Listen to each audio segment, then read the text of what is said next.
Remy, these sugar cravings have to stop. You're supposed to be eating kibble.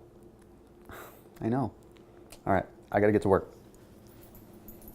What's going on, HYLETE Nation? It's Thomas DeLauer, and today I wanna break down really quick 3 quick ways that you can start fighting these sugar cravings.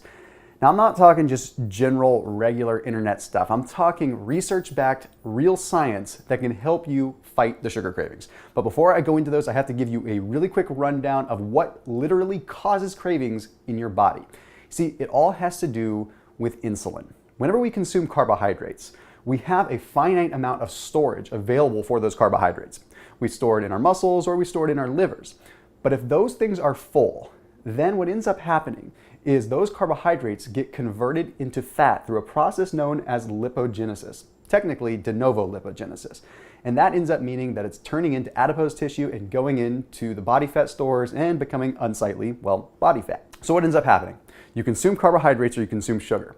Well, that causes the secretion of insulin, which does 2 things. 1, it stops the fat burning process right then and there, because insulin tells the body, hey, there's carbohydrates present, we need to use those and then go back to burning fat. But it also does another thing, and this one is the big one. It ends up making it so that if you do have excess carbohydrates, you store those excess carbohydrates as fat.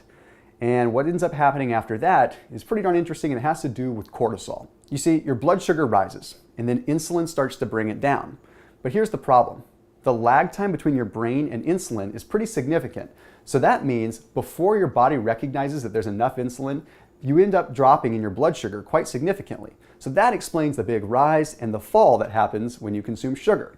Well, that big fall in blood sugar causes you to want to eat more sugar, but it also causes cortisol to secrete what's left of blood sugar in the muscles into the bloodstream. Therefore, you just went from this to this, back to this, all in itself, all naturally, causing these big fluctuations in insulin and these big fluctuations in blood sugar as well. So let me give you the ways that you can fix this. The first one is cinnamon. Just adding 1 to 2 teaspoons of cinnamon with your breakfast and then again with your dinner. Studies have shown that it's very, very powerful when it comes to reducing blood sugar. So there's one flagship study. This flagship study was done by the American Diabetic Association. And what they found was type 2 diabetics that consumed between 1 and 6 teaspoons of cinnamon throughout the course of the day for a period of 4 to 6 weeks saw a reduction in blood sugar by 18 to 29%.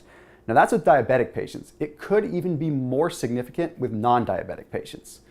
Now let's get to the other tips really quick. The second one is eating more protein with breakfast and breakfast only. You see, MRI studies have shown that you can actually reduce the number of hunger hormones simply by having more protein with breakfast. And it all has to do with the hormones ghrelin and PYY. Protein reduces the incidence of ghrelin production, which signals you to be hungry, and it increases the production of PYY, which causes you to be satiated. So simply by putting that with breakfast when you're more sensitive to those hormones can really make a big impact. The next thing that you want to do is add vitamin C in megadose amounts. Now, I'm not a doctor, so I can't tell you exactly what a megadose amount is, but I can honestly tell you it's more than what's typically on the label. Vitamin C does a very powerful thing when it comes down to insulin and its activity with the brain. Basically, in short, it helps you produce more serotonin when you consume it with a meal. That means that you're much less likely to want to consume more carbohydrates after that meal than you would if you were not to consume vitamin C. Lastly, I'm going to give you a fun tip. This is one that's totally random and wasn't really even on the books to explain, and that's the blue plate special. Eat your food on a blue plate, just like this blue shirt. That's why I'm wearing a blue shirt. Blue is a natural appetite suppressant, and studies have shown that by eating food on a blue plate, that you consume between 10 and 25% less food. So as always, HYLETE, keep it locked in here and make sure that you're checking out the Daily Circuit app as often as you can, hopping on there every day to see the new workouts, the new nutrition tips, and now the new lifestyle tips that are gonna help you live the most well-rounded life possible in business, in health, in family, and, well, life. I'll see you soon.